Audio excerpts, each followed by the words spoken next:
মাছটা ভেজে নিচ্ছি। আজকে কী রান্না করব, চুলার হিট কমিয়ে দিলাম, তো সেইগুলোই। একটা কই মাছ ছিল, এটা ভেজে ফেলবো। ডাটার জন্য আলু কেটে নিচ্ছি, এখানে পেঁয়াজ, এগুলো সব ভাজা। আজকে সব ভাজা খাবো। এই করলাটাও আমি আজকে ভাজবো।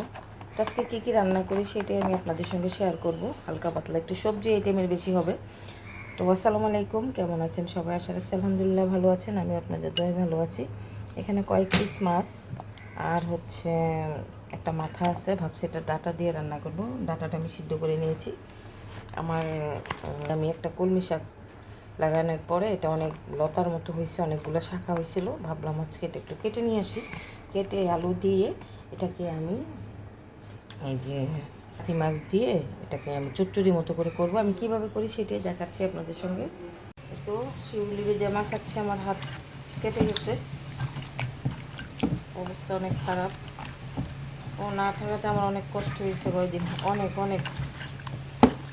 ও আমার দুঃখ বুঝে না। এত ভালো করে দাও, পানি বেশি বেশি, পানি বেশি থাক, পানি সমস্যা নেই। মাখাইতেছি, এটার মধ্যেও সব কিছু দিয়ে দিচ্ছি মাখানোর জন্য। আমার হলুদ মরিচ সব এই একদম সামনে। করলাটাও, এটাও ভাজি করবো। করো মাখো, এটাও মাখিয়ে দাও। এটাও মাখিয়ে নিচ্ছে। ও আচ্ছা, লবণ নেই না, বেশি দিব, অনেক লো।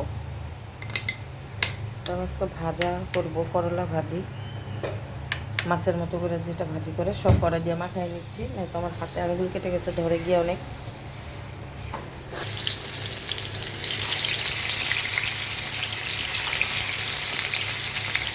করলা পিস দিলাম, মাছগুলো ভেজে নিই। কারণ প্রতিদিন ভাজি এই সেই খেতে ভালো লাগে না। এইভাবে যদি আমরা একটু মাছ ফ্রাইয়ের মতো করে ফ্রাই ভাজি করি তাহলে করলা অনেক বেশি মজা লাগে, অনেকভাবেই খাওয়া যায়। তো আমি আজকে ভাবতেছি একটু ভাজা খাবো।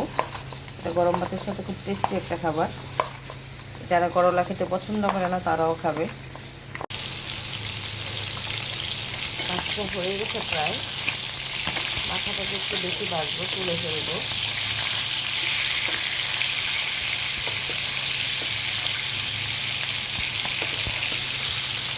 বেশি ভাজবো না, এই পিসগুলো, এগুলো হয়ে গেছে।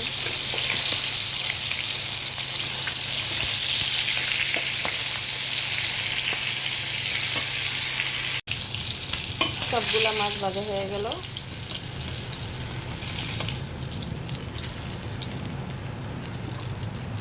এখন চাকু মাছটা ভেজে নেব। ভেজে তারপরে তারপর কই মাছটা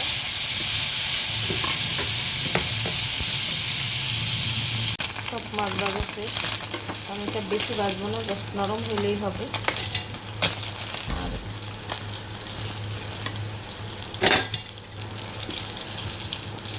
এই মাছটা সাইডে রেখে পটল দিয়ে দিচ্ছি।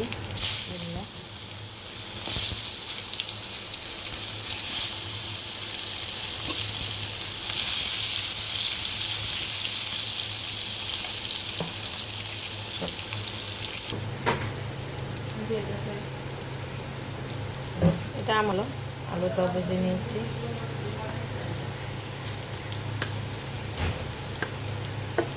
আলু সব, পটলটা ভাজা হয়ে গেছে, কড়া করেই ভাজলাম।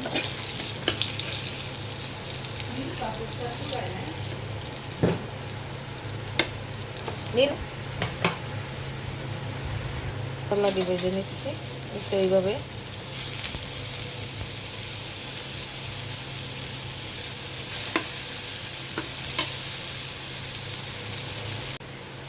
করলা ভাজিগুলো সব হয়ে গেল, এইভাবে সব ভাজি করে নিলাম, পোড়া পোড়া পোড়া পোড়া করে। এই তো দিলাম পেঁয়াজ একটু বেশি করে দিলাম। বসাবো, সেই জন্য আদা রসুন সমস্ত মশলা দিয়ে পেঁয়াজটাকে ভালোভাবে কষিয়ে এটা আমি মশলাটা কষিয়ে নিচ্ছি। হয়ে গেছে প্রায়। এখন আমি এটা দিয়ে দিচ্ছি। শাকটাও দিয়ে দিচ্ছি, কুচি কুচি করে আলু দিচ্ছিলাম। এটা না অল্প শাক থাকলে দেখা যায় এবার মাছ দিয়ে দেবে চচ্চড়ি করলে বা এগুলো রান্না করলে অনেক ভালো লাগে। এই তো নেড়ে চেড়ে দিচ্ছি। একটু পানিটা একদম শুকিয়ে গেছে, দেখুন খুব সুন্দর হচ্ছে। এটাকে আমি একদম ভাজা ভাজা করবো। এখন আমি লবণ চেক করব। ধনিয়া পাতা দিয়ে দিলাম, লেবু পাতা দিতে পারলে আরো সুন্দর হয়েছে। কি লেবু পাতা কোয়া রান্না কমপ্লিট, অনেক সুন্দর হয়েছে। ডাটা তরকারির জন্য পেঁয়াজ তেল দিয়ে বসাই দিলাম। ডাটার পেঁয়াজটা বেশি লাল করতে হয় না, তাহলে দেখা যায় ডাটার কালার নষ্ট হয়ে যায়। ডাটাটা একটু সবুজ সবুজ থাকবে। তো আমি মশলা দিয়ে দিচ্ছি, আদা রসুন হলুদ মরিচ ধনিয়া গুঁড়া সব কিছু দিয়ে নেড়ে চেড়ে একটু কষিয়ে নেবো ভালোভাবে।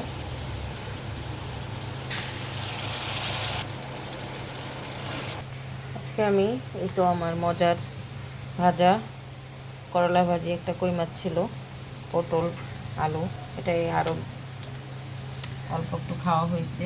সেই চচ্চড়িটা বোম্বাই মাছ দিয়ে রাখছি, লেবু পাতা দিয়ে করলাম। দুইটা হয়ে গেছে, ডাটা বসাই দিচ্ছি, ডাটা দিয়ে দিচ্ছি।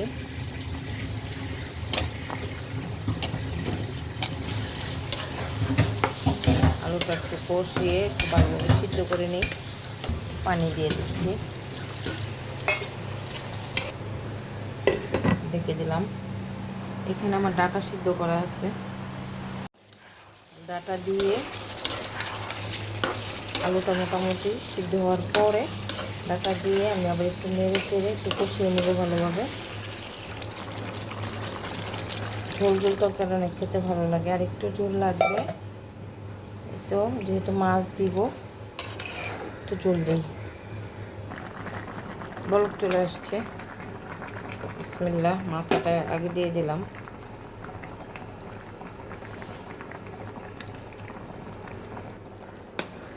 মনে হচ্ছে আর একটু ঝোল দিলে ভালো হইতো। আচ্ছা যাই হোক, ঢেকে দিব। তো আমার ডাটা রান্না শেষ। যেহেতু ফাইনালের দিকে কাঁচামরিচ ধনিয়া পাতা একসাথে দিয়ে ঢেকে দিব। দেব হচ্ছে এই যে লেবু পাতাটা। তো লেবু পাতাটা একটু চিড়ে আমি এটার সঙ্গে দিয়ে দিলাম। এখন 5 মিনিট ঢেকে রাখবো। তারপর আমার ডাটা তরকারির ডান হয়ে গেল। মজার একটা রান্না। কে কে এইভাবে রান্না করে খান সেটা কমেন্ট করে জানাবেন। আমি ডাটাটা আমার অনেক পছন্দের একটা সবজি। ঢেকে দিই 5 মিনিটের মতো। কত লোভনীয় হয়েছে মাশাআল্লাহ রান্নাটা। ডাটা কাতল মাছ আলু লেবু পাতা দিয়ে এত সুন্দর একটা ফ্লেভার আসছে, মনে হচ্ছে যে এখনই ভাত খাই, গোসল করে নিই, তারপর গোসল করে খাবো। তো বাসায় এইভাবে রান্না করে খেয়ে দেখবেন ভালো লাগবে। অবশ্যই সবাই রান্না করেন ডাটাটা এইভাবেই। তো আমি আমার মতো করে রান্না করেছি, সেটি আপনাদের সঙ্গে শেয়ার করলাম। আর আজকে আমি কী কী রান্না করেছি ভিডিওতে তুলে ধরার চেষ্টা করলাম আর কি। এই বাটিতে একদম বক্সে রেখে দিয়েছি, আর হচ্ছে এটার মধ্যে বেড়ে নিয়েছি, এটা খাবো এই আর কি। রান্নাবান্না কমপ্লিট করে একদম সব কিছু ডিপ ক্লিন করে তারপরে বের হয়ে গেলাম। অনেক টাইম লাগছে, কারণ এই চুলাটায় রান্না করতে হয় একটা একটা করে, অনেক টাইম লাগছে। ওই দেখুন চুলা পড়ে আছে, রান্না করতে পারি না, গ্যাস নাই, বিকল্প ব্যবস্থা করেছি। এখন আর কী করবো, সব কিছু ডিপ ক্লিন করে নিলাম, কারণ এটা আমার হলো গুরুত্বপূর্ণ কাজ, রান্নাঘরটা পরিষ্কার করাটা, এই আর কি।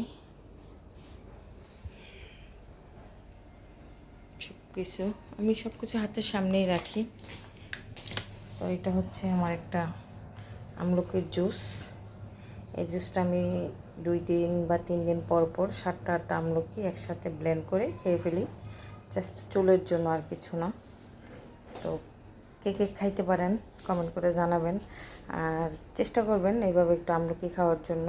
চুলের অনেক উপকার হয়, এই সব হাবিজাবি কিছু না দিয়ে আমলকিটা খান, চুলের গ্রোথ অনেক বেড়ে যাবে। আরেকটা কথা হচ্ছে আমলকি সারা বছর ফ্রিজে রাখা যায়, কোনো সমস্যা নেই। আমিও সারা বছর রেখে খাই। ভাত খাওয়ার পরে খাবেন অবশ্যই, পেট ভরা পেটে। তো ভাত রান্না হয়ে গেল, সব বক্সে রেখে দিয়েছি।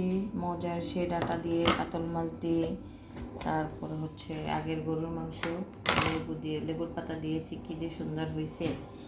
কে কে খান জানি না, কমেন্ট করবেন না। খারাপ, আমার কাছে অনেক ভালো লাগে লেবুর পাতার গ্রান।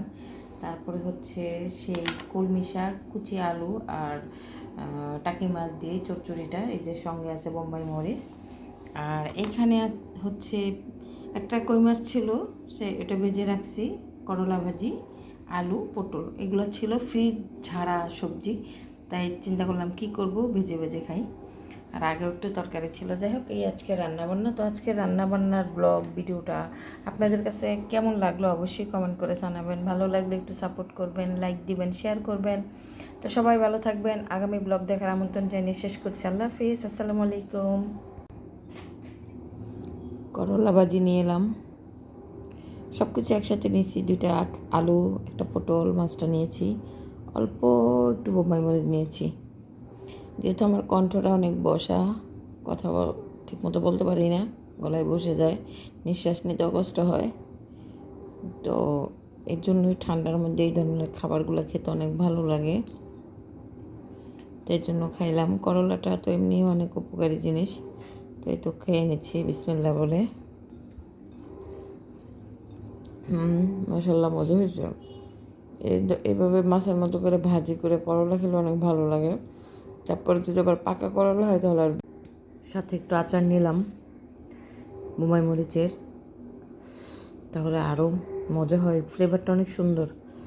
বোম্বাই মরিচের আচার কে কে খান, কার কার পছন্দের কমেন্ট করে জানাবেন। আচার দিয়ে তো খেতে ভীষণ মজা লাগে।